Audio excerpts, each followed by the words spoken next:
Assalamualaikum warahmatullahi wabarakatuh. Innal hamdalillah nahmaduhu wa nasta'inuhu wa nastaghfiruh wa na'udzu billahi min shururi anfusina wa min sayyiati a'malina. May yahdihillahu fala mudilla lahu wa man yudlil fala hadiya lahu. Asyhadu an la ilaha illallah wahdahu la syarika lah wa asyhadu anna Muhammadan abduhu wa rasuluh. Wa laqad qala Allah ta'ala fil Qur'anil 'azim, ya ayyuhalladzina amanu taqullaha haqqa tuqatih wa la tamutunna illa wa antum muslimun. Wa ba'd, abi sakhli sadri wa yassir li amri wahlul 'uqdatam min lisani yafqahu qawli. Allahumma anfa'na bima 'allamtana wa 'allimna ma yanfa'una wa zidna 'ilma. Allahumma inna na'udzu bika min zawali ni'matika wa fuj'ati niqmatika wa tahawuli 'afiyatika wa jami'i sakhatika. Allahumma inna na'udzu bika min jahdil bala wa darakis syaqa wa su'il qada wa syamatatil a'da. Allahumma inna na'udzu bika min 'adzabi jahannam wa min 'adzabil qabr wa min fitnatil mahya wal mamat wa min syarri fitnatil masiihid dajjal. Ikhwani wa akhawati fid din, a'azani wa a'azakum Allah. Bapak dan Ibu yang dimuliakan oleh Allah Jalla wa Ala, Majlis Ta'lim Masjid Al-Ihsan yang sedalam lindungan dan penjagaan Allah Jalla wa Ala, melanjutkan kajian kita, pembacaan kitab Sahihu Fadailul A'mal, kitab yang disusun oleh Syekh Mustafa Mahdi hafizahullah. Semoga Allah Jalla wa Ala selalu menjaga dan melindungi beliau. Kita masih membahas bab yang kedua berkaitan dengan fadailul zikr, keutamaan berzikir. Kita masuk kepada pembahasan yang ketiga berkaitan dengan fadailul istighfar, keutamaan beristighfar. Secara umum berkaitan tentang masalah berzikir, ya, diantaranya adalah berdoa, dan salah satu bagian daripada berdoa adalah beristighfar kepada Allah Jalla Jalaluh. Dan beristighfar ini memiliki keistimewaan dan keutamaan yang sangat luar biasa. Disebutkan di dalam ayat dan hadis Nabi sallallahu alaihi wasallam berkaitan tentang keistimewaan dan keutamaan berkaitan tentang masalah beristighfar. Banyak sekali ayat-ayat dan juga hadis-hadis yang menjelaskan tentang keistimewaan dan keutamaan daripada istighfar tersebut. Salah satunya disebutkan di dalam pembahasan yang ketiga ini, yaitu hadis Anas bin Malik radhiyallahu anhu. Semoga Allah Jalla wa Ala meridai beliau. Qala, berkata, sami'tu Rasulullah sallallahu alaihi wasallam yaqul, aku telah mendengar Rasulullah sallallahu alaihi wasallam bersabda, qala Allah tabarak wa ta'ala, Allah yang maha suci lagi maha tinggi berfirman, menunjukkan bahwasannya ini hadis adalah hadis qudsi. Ini menunjukkan bahwasannya ini apa? Hadis qudsi. Hadis qudsi itu perbedaannya dengan Al-Qur'anul Karim adalah jika Al-Qur'an secara makna dan lafaz dari Allah Jalla wa Ala, sedangkan hadis qudsi maknanya dari Allah Jalla wa Ala, sedangkan lafaznya itu dari Rasulullah sallallahu alaihi wasallam. Di antara hadis qudsi adalah hadis berkaitan tentang keutamaan beristighfar. Disebutkan, qala Allah tabarak wa ta'ala, Allah yang maha suci lagi maha tinggi berfirman, Ya ibna Adam, innaka ma da'awtani wa rajautani ghafartu laka ala ma kana fika wa la ubali.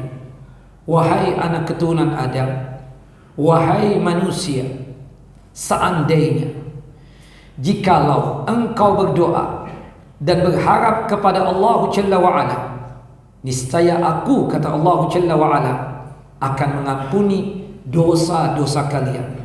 Ya salam. Sekedar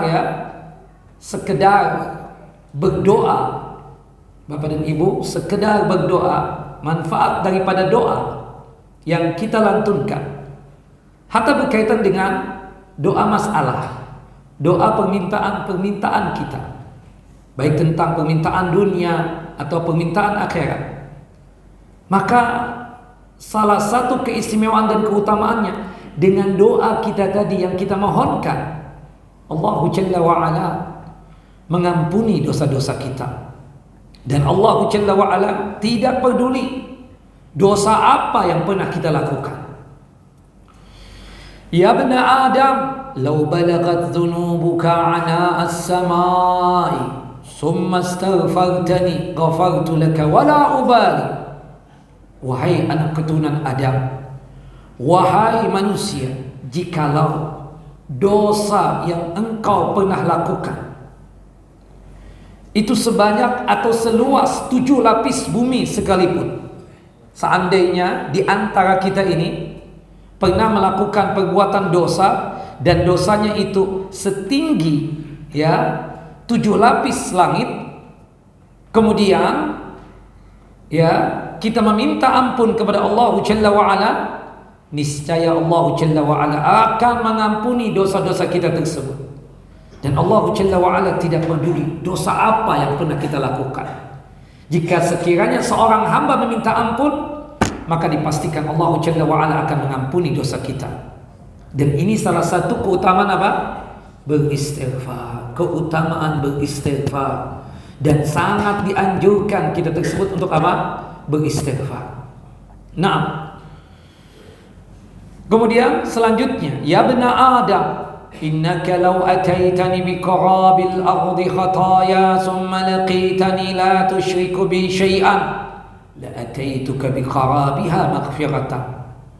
Wahai anak keturunan Adam, wahai manusia, seandainya jika engkau mendatangiku dengan membawa dosa-dosa yang luasnya, yang banyaknya sepenuh 7 lapis bumi, kemudian dosa yang engkau bawa pada saat berjumpa dengan Allah Jalla Jalaluh, dosa selain daripada syirik, dosa selain menyekutukan Allah Jalla wa'ala, maka Allah Jalla wa'ala akan memberikan ampunan seluas 7 lapis bumi juga. Seandainya di antara kita ini meninggal dunia berlumurkan dengan dosa, tapi subhanallah, dosa yang dibawa tersebut bukanlah dosa kesyirikan, maka niscaya Allah Jalla wa'ala akan memberikan ampunan seluas dan sebesar 7 lapis bumi.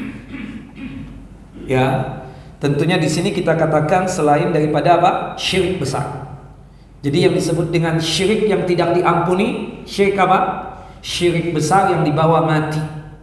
Sebagaimana yang Allah Jalla wa'ala firmankan di dalam surah An-Nisa, surah yang keempat, ayat 48 dan ayat 116. Innallaha la yaghfiru an yushraka bihi wa yaghfiru ma duna dzalika liman yasha. Sesungguhnya Allah Jalla wa'ala tidaklah mengampuni dosa syirik dan mengampuni dosa-dosa yang lainnya. Maksudnya apa, ikhwan? Maksudnya apa, jamaah? Berkaitan dengan syirik yang ada pada ayat itu, syirik besar yang dibawa mati. Meninggal dunia, belum sempat untuk bertaubat, dari sukanya dia datang ke kuburan, cari wangsit, bertawassul dengan ahli kubur, berdoa dengan ahli kubur. Meninggal dunia, belum sempat untuk bertaubat, dari sukanya dia datang ke dukun, peramal dan paranormal. Meninggal dunia, belum sempat untuk bertaubat dari yang namanya dosa syirik besar. Itu syirik yang tidak diampuni.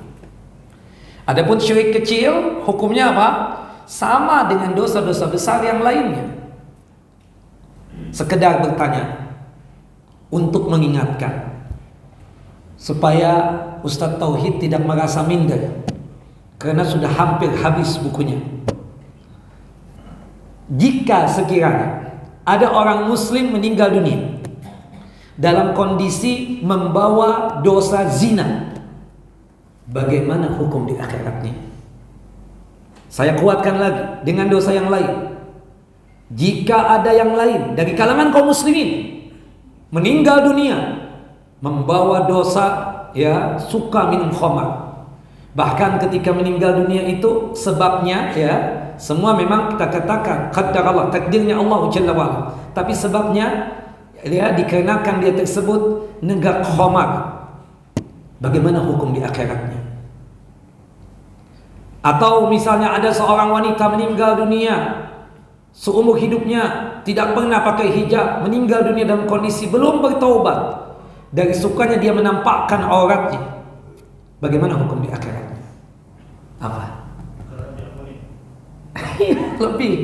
lebih konkret lagi, insya Allah diampuni ya. Jangan antum asal dibilang aja I have no idea, udah antum nggak paham yang disampaikan oleh Ustaz Tauhid kemarin. Apa Pak? Tahta masyiatillah, di bawah kehendak Allah Jalla wa'ala. Berulang-ulang Ustaz menyampaikan, termasuk saya juga, saya berulang-ulang menyampaikan ini.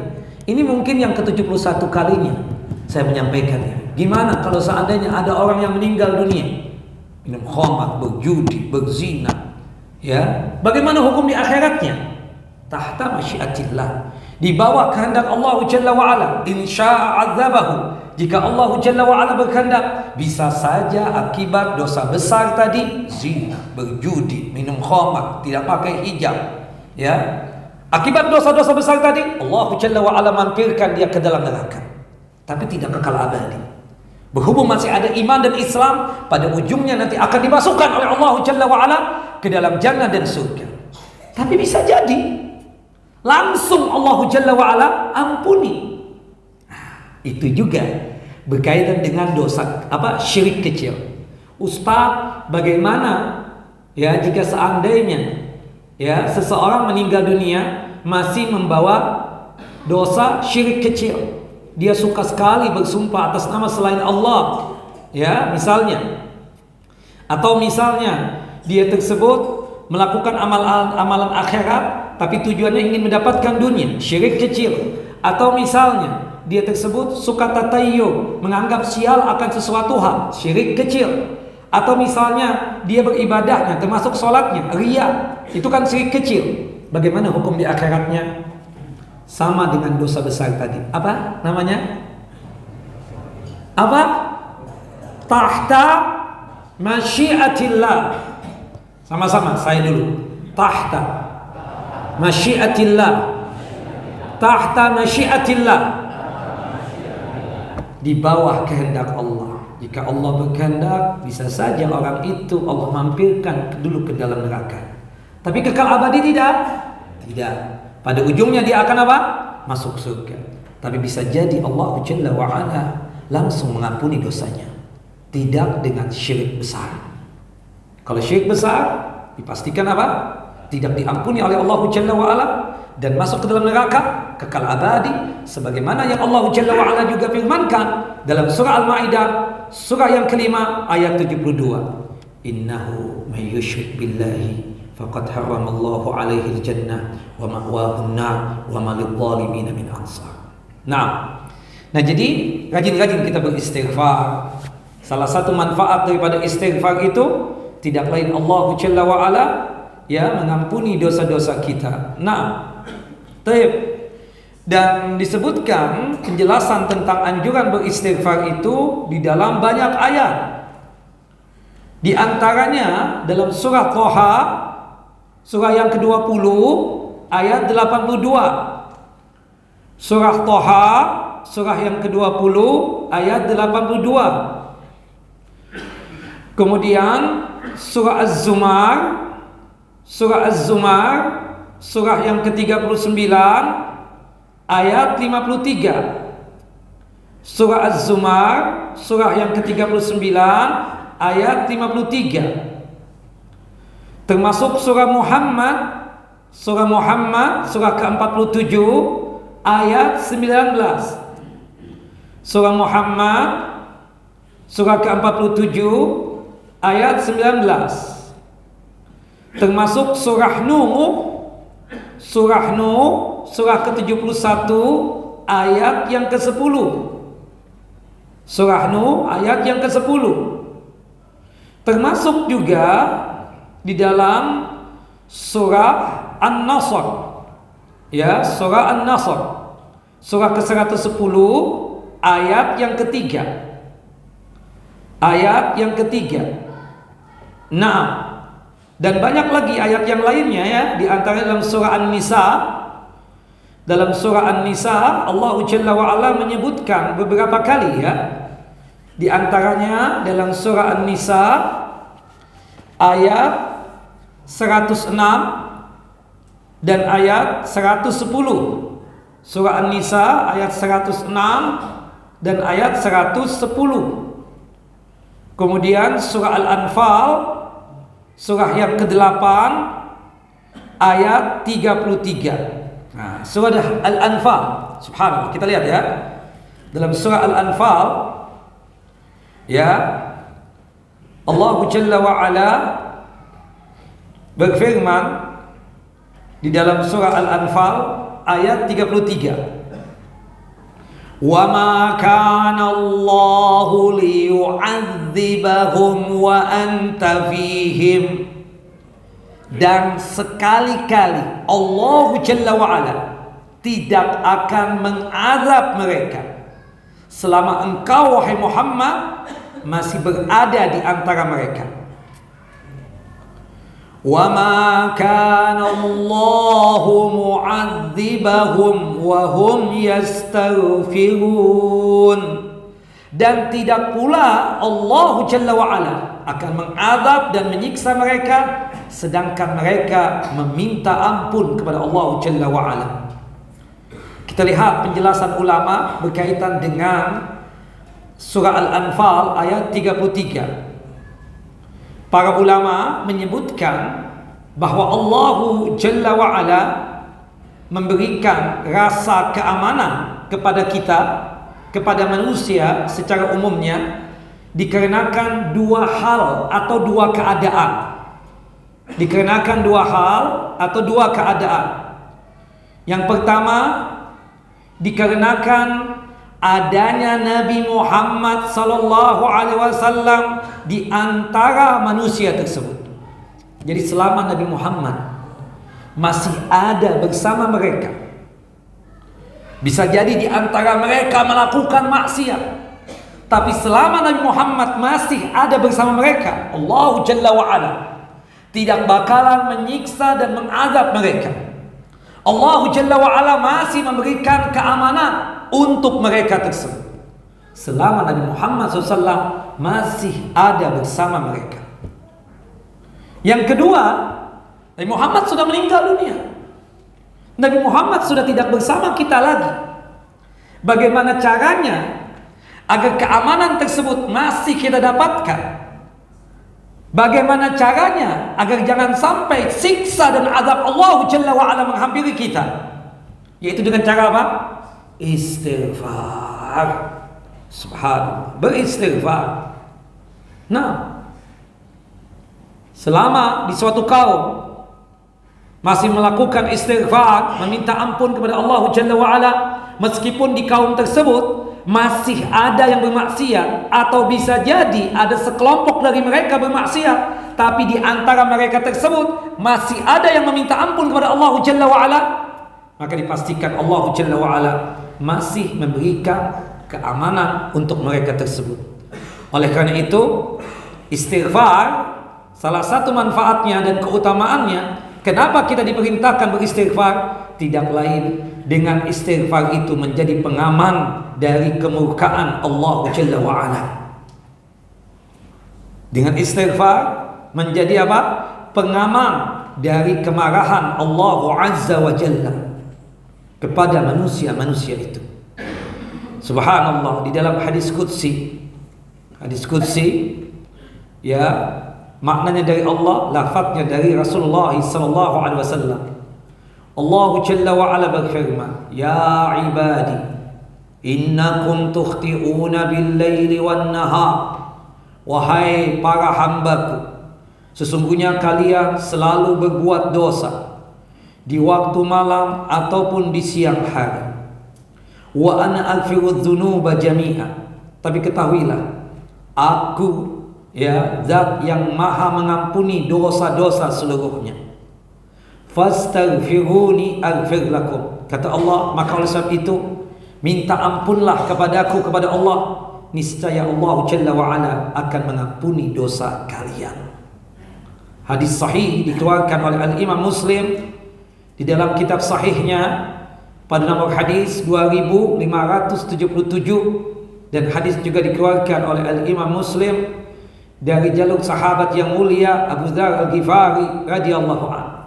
Nah, dan subhanallah ya, ketika Nabi Muhammad sallallahu alaihi wasallam telah mendapatkan anugerah dengan penaklukan kota suci Mekah, Nabi Muhammad SAW di setiap ruku beliau dan di setiap sujud beliau, sebagaimana disebutkan di dalam hadis Ibunda Aisyah radhiyallahu anha, hadis yang dikeluarkan oleh Al-Imam Al-Bukhari dan Muslim, beliau selalu membaca doa ini hingga beliau meninggal dunia, hingga beliau mangkat.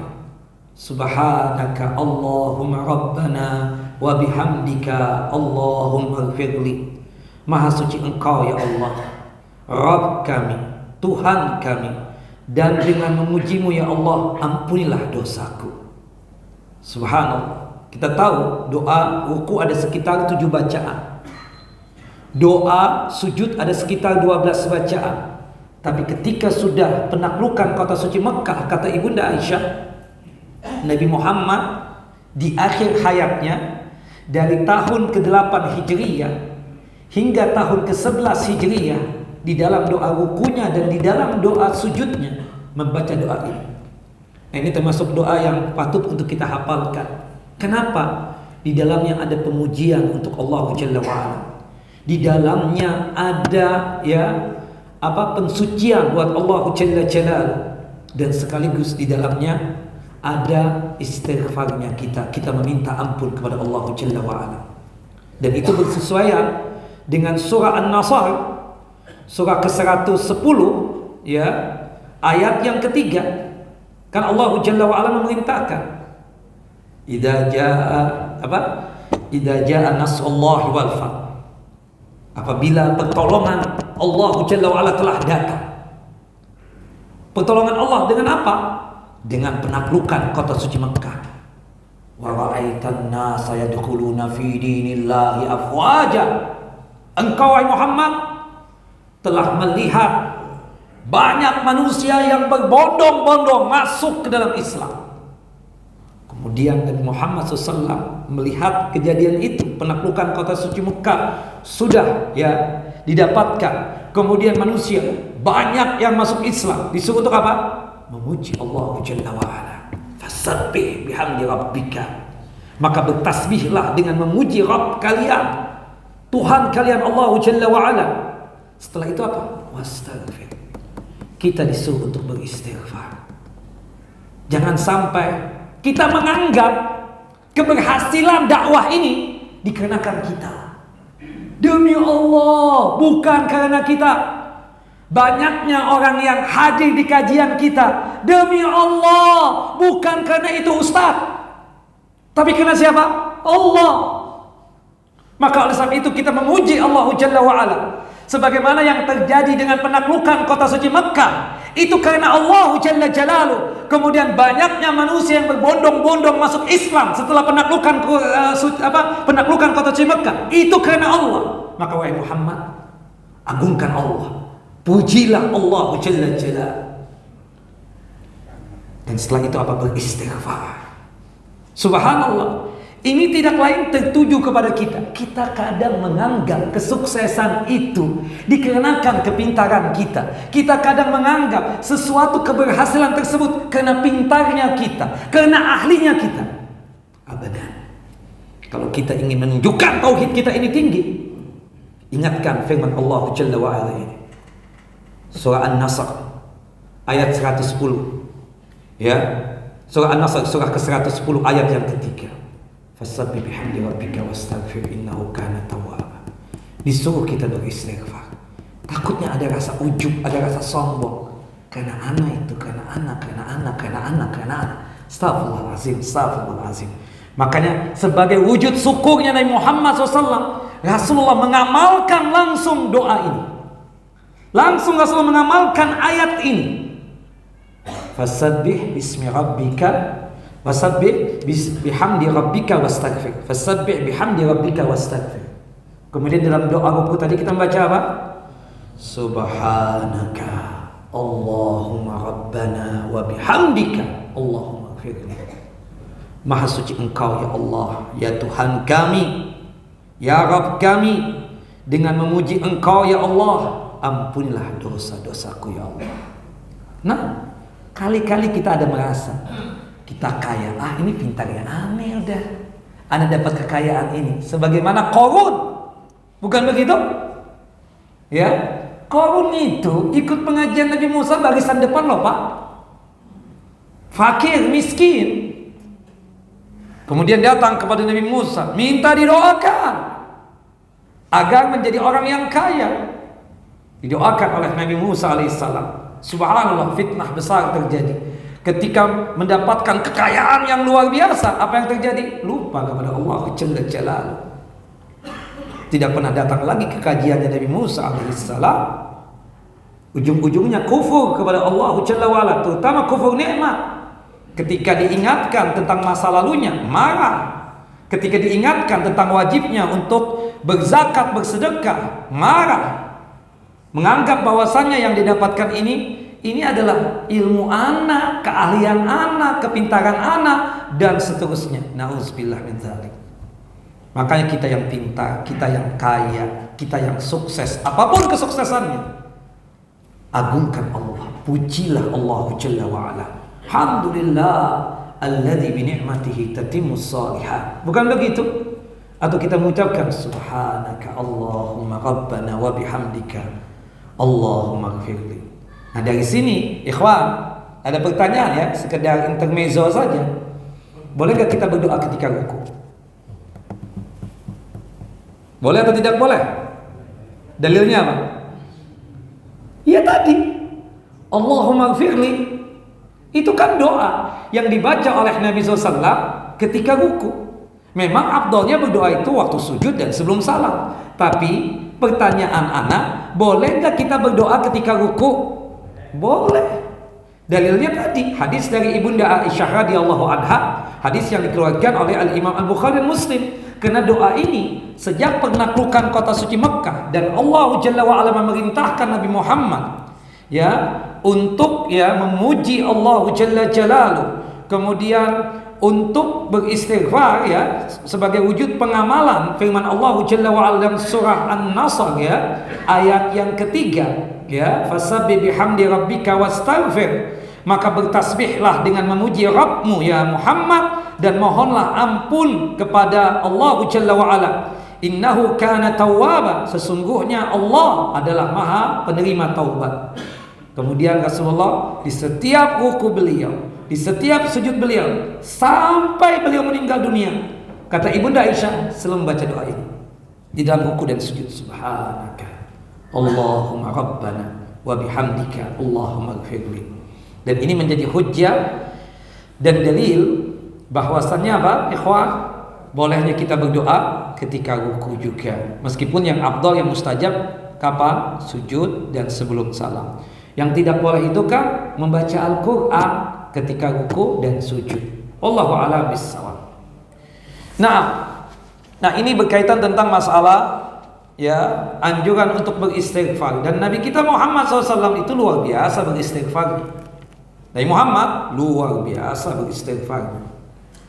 Ya, Paling sedikitnya ada yang mengatakan 70 kali, ada yang mengatakan 100 kali. Artinya lebih daripada itu boleh nggak kita beristighfar? Tidak, mengapa? Dalilnya apa? Disebutkan di dalam hadis Abdullah ibnu Umar bin Khattab radhiyallahu anhuma, semoga Allah Jalla wa ala meridai beliau dan meridai ayahnya. Qala, berkata, kunna na'uddu li Rasulillah sallallahu alaihi wasallam fil majlisil wahidi mi'ata marrah. Kami, saya, Abdullah bin Umar, pernah menghitung dalam satu majlis. Bisa jadi kan dalam satu hari itu Rasulullah duduk bersama para sahabatnya beberapa kali, bukan begitu. Dalam satu majlisnya saja Rasulullah pernah membaca doa berikut ini, Rabbighfirli wa tub alayya innaka antat tawwabur rahim. Ya Allah, ampunilah dosaku, terimalah taubatku, sesungguhnya Engkau Maha penerima taubat dan Maha penyayang. Aku hitung, kata Abdullah bin Umar, dalam satu majlis itu 100 kali. Nah, dari sini kita katakan bolehnya kita beristighfar lebih daripada apa? 100 kali. Wallahu a'lam bissawab. Nah, kemudian ini sifatnya apa? Zikir yang umum, ya. Zikir yang umum dan doa yang sifatnya umum. Artinya kapan waktu pun kita bisa beristighfar. Ketika macet misalnya, kita tidak beramai-ramai, kita tidak menghususkan, tidak. Tapi ketika lagi macet total, daripada lisan kita meluapkan emosi yang tidak bagus, lebih bagus apa? Istighfar. Astaghfirullah wa atubu ilaih. Astaghfirullah wa atubu ilaih. Astaghfirullah wa atubu ilaih. Berapapun kita dapatnya, tidak mengapa. Tapi memang ada yang khusus di zikir pagi. Berapa kali kita baca? 100 kali. Di zikir petang 100 kali. 200 sudah, ya kan? Belum lagi dalam satu majlis Rasulullah dihitung bisa jadi 100, 300 sudah. Berarti banyak sekali Nabi Muhammad itu beristighfar. Disebutkan di dalam hadis Abdullah ibn Mas'ud radhiyallahu an, semoga Allah Jalla wa ala meridai beliau. Qala Rasulullah sallallahu alaihi wasallam, Rasulullah sallallahu bersabda, man qala astaghfirullahal la ilaha illa huwal hayyul qayyum wa atubu ilaih, gufirat dzunubuhu wa in kanat qad farra min az-zahfi. Kata Nabi Muhammad SAW di dalam hadis Abdul Mas'ud, barang siapa yang sanggup untuk mengucapkan ini, astaghfirullahalladzi la ilaha illa huwal hayyul qayyum wa atubu ilaih, aku meminta ampun kepada Engkau ya Allah, tidak ada Tuhan yang pantas untuk disembah kecuali Engkau. Engkau maha hidup dan maha berdiri sendiri, dan aku bertaubat kepada Engkau ya Allah. Maka apa? Diampuni dosanya, meskipun dosa yang dia lakukan pernah melarikan diri dari medan peperangan. Melarikan diri dari medan peperangan, hukumnya apa? Dosa besar. Dosa besar. Ketika dia membaca doa ini, astaghfirullahalladzi la ilaha illa huwal hayyul qayyum wa atubu ilaih, maka dosa besarnya tadi diampuni oleh Allah Jalla Jalaluhu. Naam, ikhwan wa akhawati fid din, a'azani wa a'azakum Allah.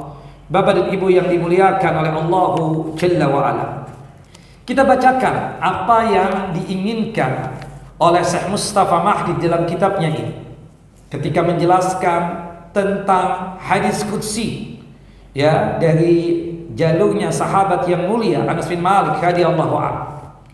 Kata beliau hafizahullah, hadis ini mengisyaratkan tentang kedudukan istighfar dan pentingnya beristighfar di dalam kehidupan seorang muslim. Subhanallah, siapa di antara kita ini yang tidak pernah berbuat dosa? Pastinya kita pernah khilaf. Kita sebagai manusia ini punya potensi melakukan perbuatan dosa dan khilaf. Bukankah Rasulullah SAW mengatakan, kullu bani Adam khatta'un wa khairul khatta'ina at-tawwabun. Setiap anak keturunan Adam, setiap kita manusia ini punya potensi melakukan perbuatan dosa. Nah, kemudian sebaik-baiknya orang yang melakukan perbuatan dosa apa? Kembali kepada Allah, bertaubat kepada Allah Jalla wa ala. Makanya ikhwan, manusia itu ya, yang maksum, yang betul-betul terjaga dari kesalahan. Ketika dia salah langsung ditegur oleh Allah Jalla wa Ala. Cuma siapa? Para anbiya, para nabi, termasuk nabi kita Muhammad SAW. Sedangkan kita ini kan terkadang sebagai manusia ada khilafnya, ada salahnya. Subhanallah, seorang ustaz sebagai manusia, antum jangan mencari kesempurnaan dari ustaz. Tidak ada, tidak bakalan sempurna seseorang tersebut, termasuk seorang kiai tersohor sekalipun, seorang syekh sehebat apapun, tidak. Pasti suatu saat antum akan mendapatkan ada satu khilaf dan salah yang datangnya dari beliau. Mungkin salah berpendapat, mungkin salah fatwa dan seterusnya.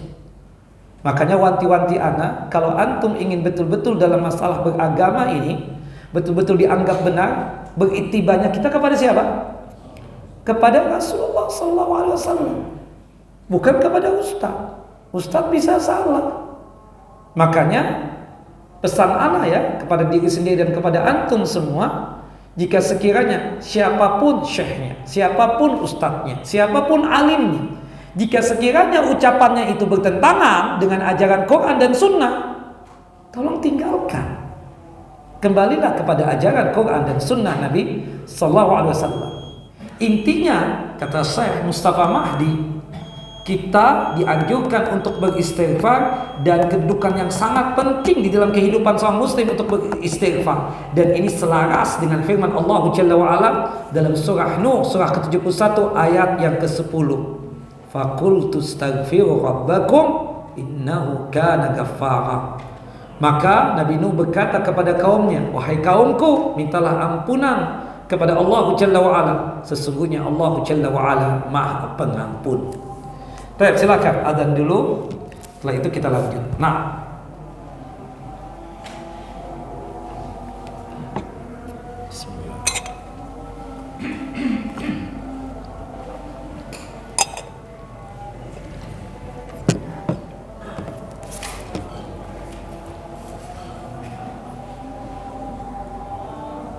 Allahu Akbar, Allahu Akbar,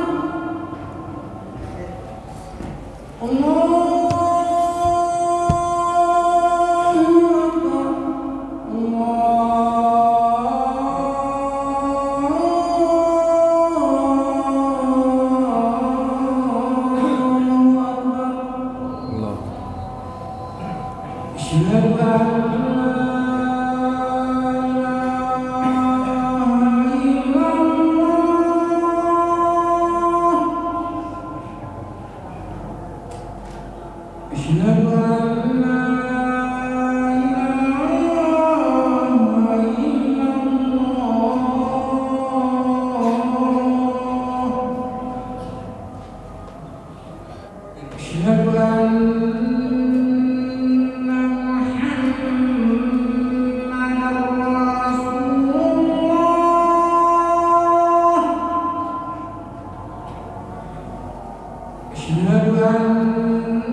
Allahu Akbar.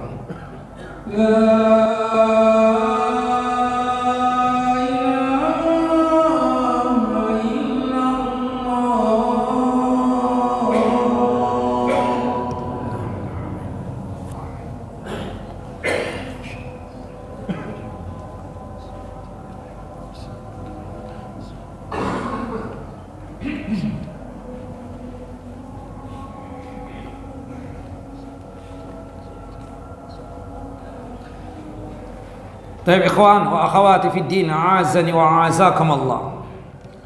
Hadis tadi, hadis dari Anas bin Malik radhiyallahu an, berkaitan tentang masalah anjuran untuk beristighfar dan juga menjelaskan keutamaan dari istighfar. Di situ menunjukkan tentang kedudukan istighfar yang sangat luar biasa bagi seorang muslim dan sangat penting di dalam kehidupan seorang muslim. Hal itu selaras dengan firman Allah Jalla wa Ala dalam surah Nuh, ya, surah ke-71 ayat yang ke-10, ya, yang dimana Allah Jalla wa Ala berfirman, faqultu astaghfiru rabbakum innahu kana ghaffara. Nabi Nuh alaihissalam berkata kepada kaumnya, wahai kaumku, minta ampunlah kalian kepada Tuhan kalian, Allah Jalla wa Ala. Sesungguhnya Allah Jalla wa Ala Maha Pengampun. Dan subhanallah, disebutkan manfaat daripada meminta ampun kepada Allah Jalla wa Ala, manfaat dari beristighfar kepada Allah Jalla wa Ala, disebutkan di dalam surah yang sama pada ayat yang ke-11 dan juga ke-12. Subhanallah. Yang pertama, dikarenakan kita meminta ampun kepada Allah Jalla Jalaluh, yursilis samaa alaikum midrara, niscaya Allah Jalla wa Ala akan menurunkan hujan yang lebat dari langit kepada kalian. Subhanallah, ketika terjadi gersang, panas yang sangat luar biasa, tidak turun hujan berbulan-bulan, maka banyak-banyak kita beristighfar, meminta ampun kepada Allah Jalla wa Ala, niscaya Allah Jalla wa Ala akan menurunkan hujan untuk kita. Kemudian bagi mereka yang susah dalam masalah kekayaan, susah dalam memperoleh anak, gagal dalam masalah panen, maka banyak-banyak beristighfar. Pada ayat yang ke-12-nya, dengan kita beristighfar, wa yumditkum bi amwalin, Allah Jalla wa Ala akan memperbanyak harta kalian jika kalian rajin beristighfar. Wa banin, Allah Jalla wa Ala akan menganugerahkan kepada kalian anak keturunan jika kalian rajin beristighfar. Kemudian jika kalian beristighfar, Allah Jalla wa Ala akan menyuburkan kebun-kebun kalian. Kebun-kebun yang tadinya, ya, tidak subur, Allah Jalla wa Ala akan suburkan, mengadakan kebun-kebun untuk kalian dan juga mengadakan sungai-sungai untuk kalian. Subhanallah. Imam Hasan al-Basri didatangi oleh beberapa orang, dengan keluh kesah yang berbeda, dengan curhatan yang berbeda. Masing-masing di antara mereka memiliki perbedaan dalam masalah muskilah dan masalah. Yang pertama berkata, seseorang yang petani yang gagal panen dikarenakan tanah pertaniannya gersang, panceklik. Apa nasihat antum buat aku, wahai Imam Hasanul Basri? Kata Imam Hasan al-Basri, rajin-rajin engkau beristighfar, rajin-rajin engkau meminta ampun kepada Allah Jalla Jalaluh. Kemudian datang orang yang kedua, dan petani yang pertama tadi masih ada di situ. Orang yang kedua memiliki muskilah yang berbeda. Aku, wahai Imam, sudah lama fakir dan miskin. Aku bosan dengan kefakiran dan kemiskinanku. Aku ingin kaya. Apa arahan engkau? Apa nasihat engkau supaya aku ini menjadi orang yang kaya? Apa jawab Hasan Basri? Beristighfarlah engkau, banyak-banyak meminta ampun kepada Allah Jalla Jalaluh. Kemudian ada pasangan suami istri yang curhat berkeluh kesah kepada Imam Hasan al-Basri.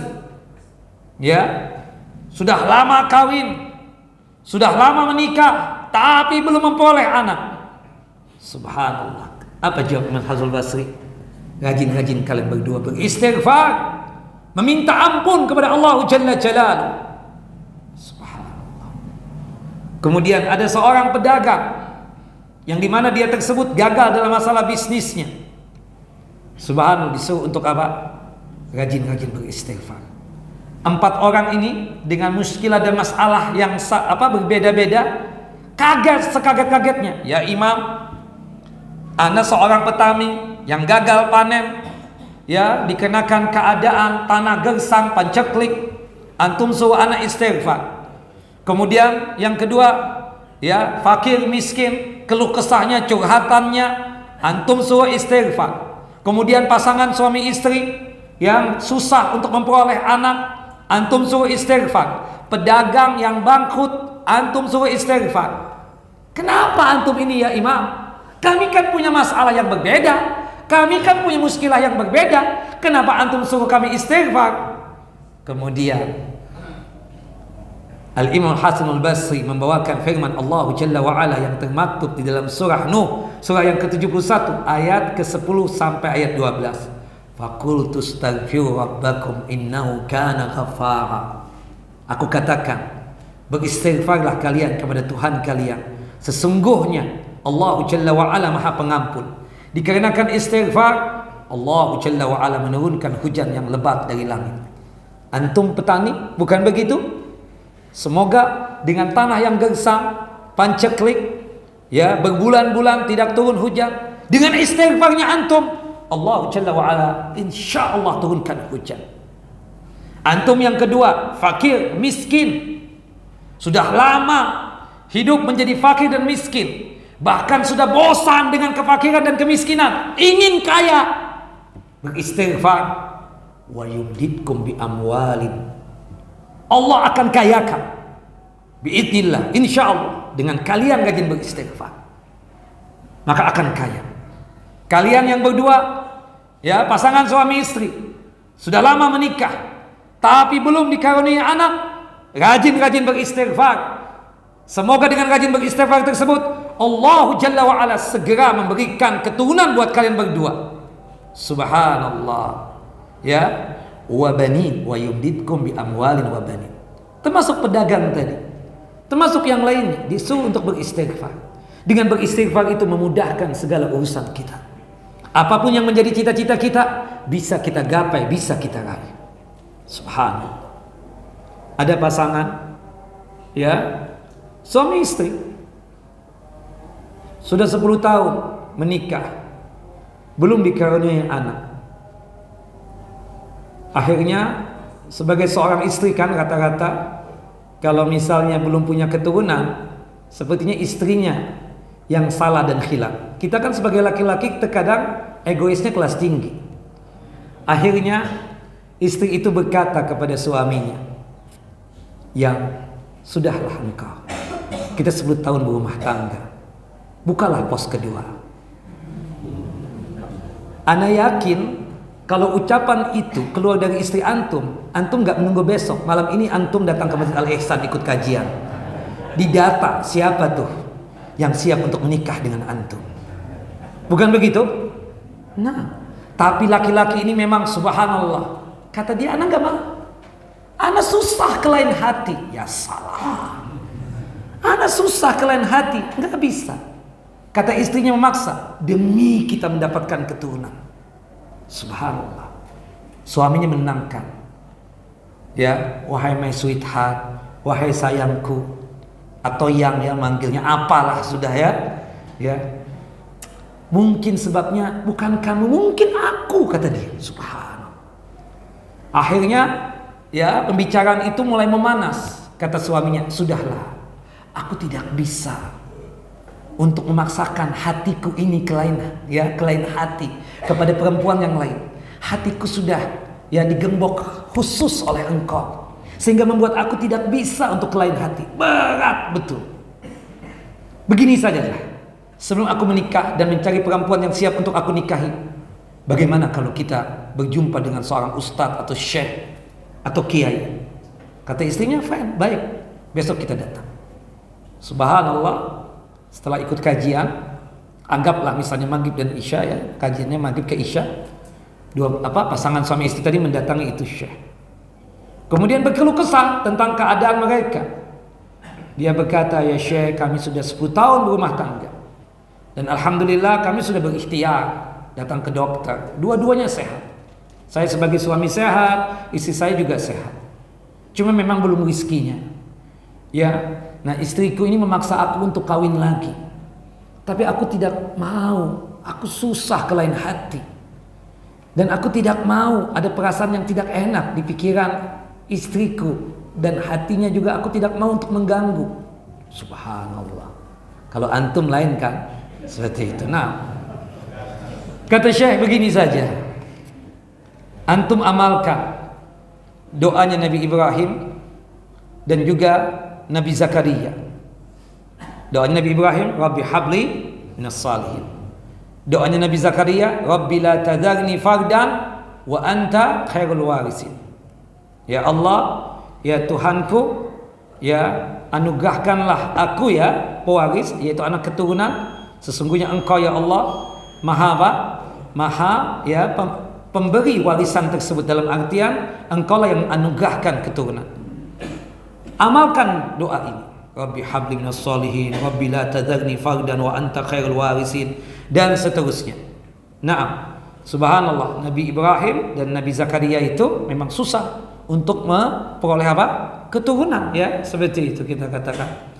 Nah, termasuk doanya Nabi Zakaria yang ada dalam surah Al-Imran itu, Rabbana hablana Rabbana hablana, bukan min azwajina, Rabbana hablana min zuriyatina. No, itu surah Al-Furqan, surah ke-25 ayat 74. Yang ada dalam surah Al-Imran, siapa yang hafal? Terlupakan ini, ha? Rabbi Rabbana hablana min ladunka, Rabbi habli min ladunka, bukan. Zuriyatan thayyibatan innaka sami'ud du'a. Apa sebelumnya itu? Siapa yang tahu? Hurry up. Ya, innaka sami'ud du'a. Ha? Subhanallah. Ya. Di situ juga tentang doa minta apa? Keturunan, ya, berkaitan dengan masalah itu. Ana ingin secara sempurna, ya, ingin untuk menjelaskan seperti itu karena banyak curhatan tentang masalah yang demikian, ya. Ya, dzurriyyatan thayyibatan. Baik, ikhwan. Berkaitan dengan doa Nabi Zakaria, Rabbi habli min ladunka dzurriyyatan thayyibatan innaka sami'ud du'a, ya. Nah, itu doanya siapa? Doanya Nabi Zakaria, ya, yang termaktub, ya, di dalam surah Ali Imran, ya, yang termaktub di dalam surah Ali Imran, ya.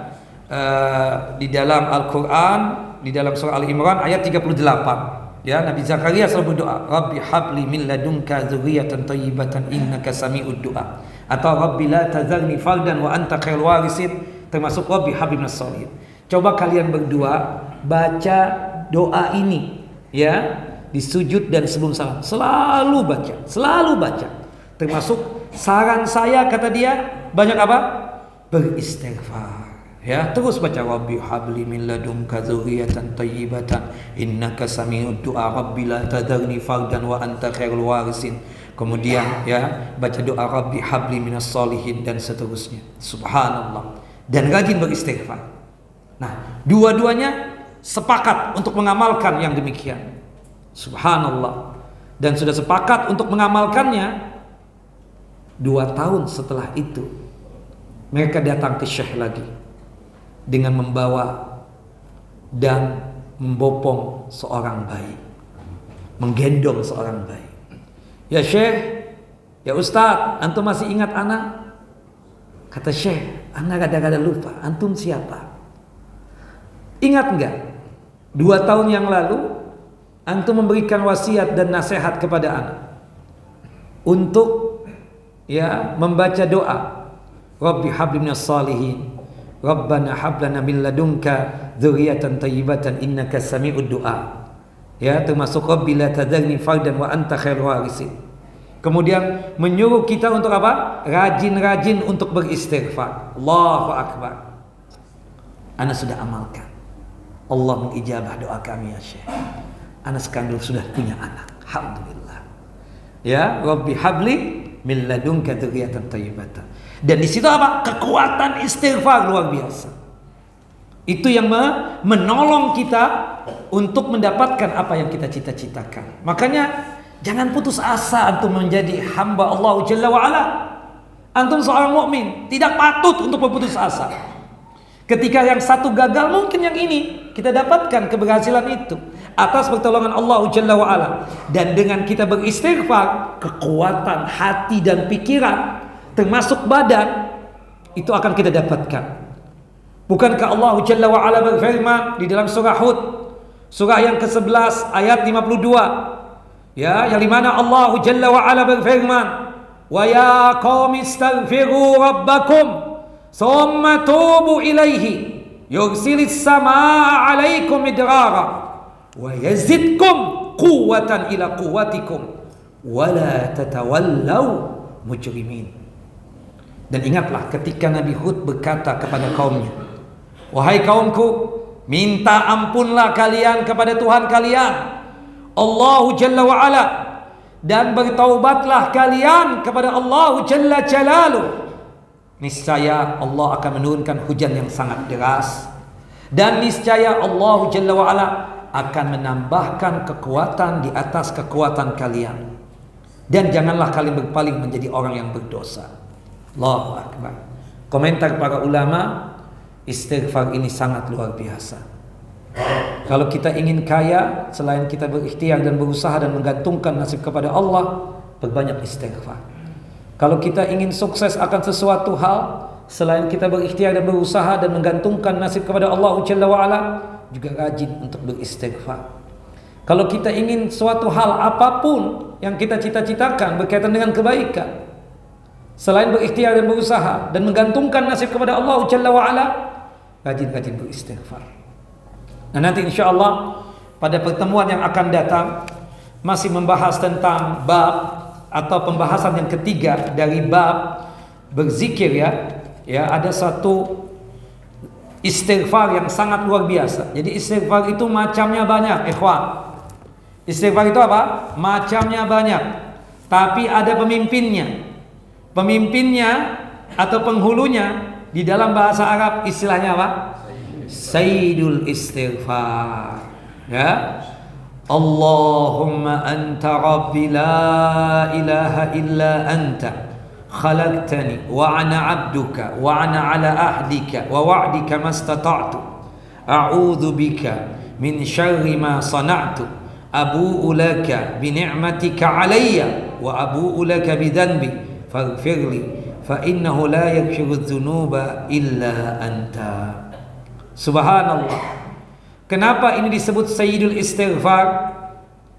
Ay annahu yasudu wa yataqaddamu, ya, kullu siyagil istighfar, kullu siyagil istighfar al-ukhra fil fadilah wal ghatabah. Kenapa dikatakan Sayyidul Istighfar?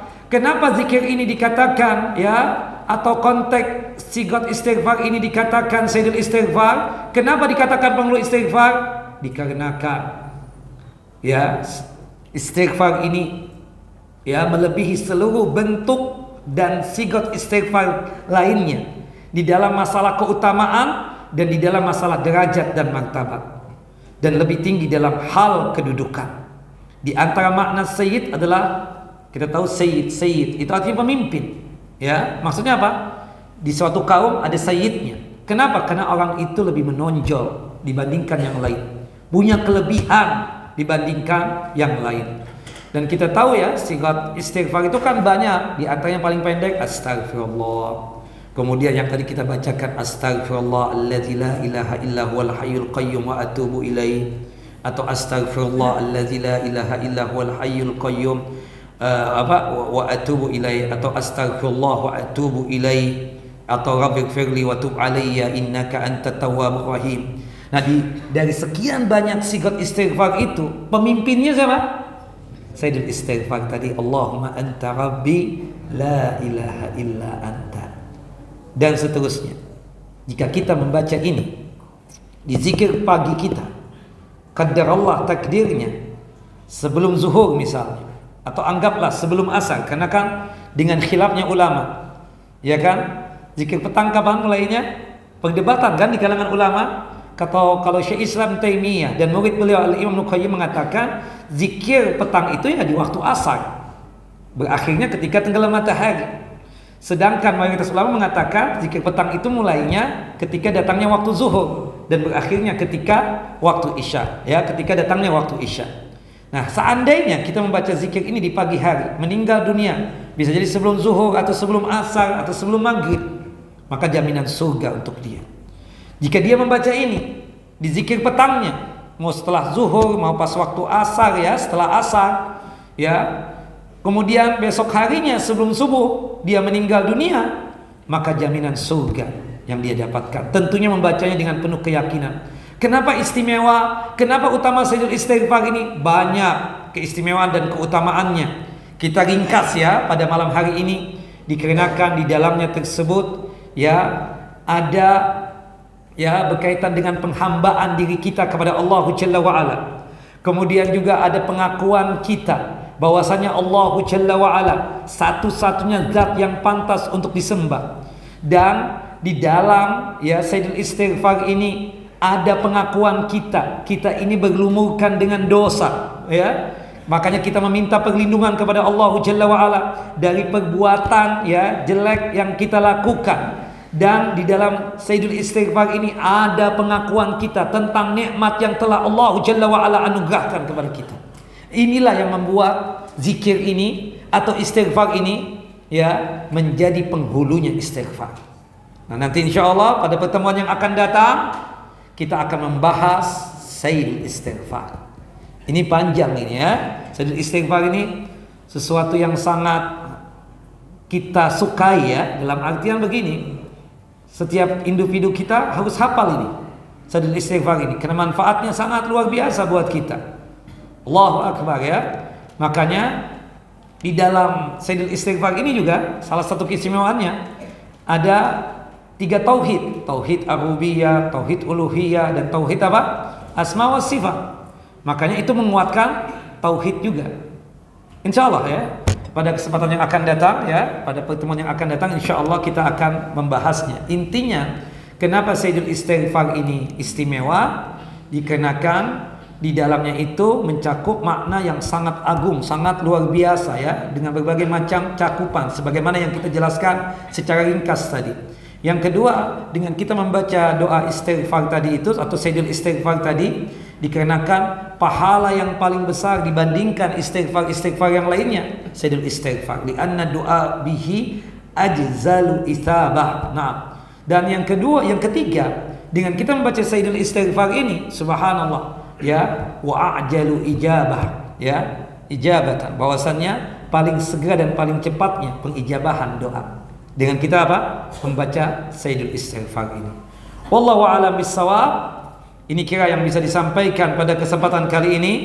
Semoga Bapak dan Ibu selalu dalam lindungan Allah Jalla wa'ala, sehat walafiat, dimudahkan dalam masalah rizki dan nikmat, dipanjangkan umur di dalam ketaatan kepada Allah Jalla wa'ala, terhindar dari musibah dan malapetaka, dijauhkan dari kesusahan dan kesulitan.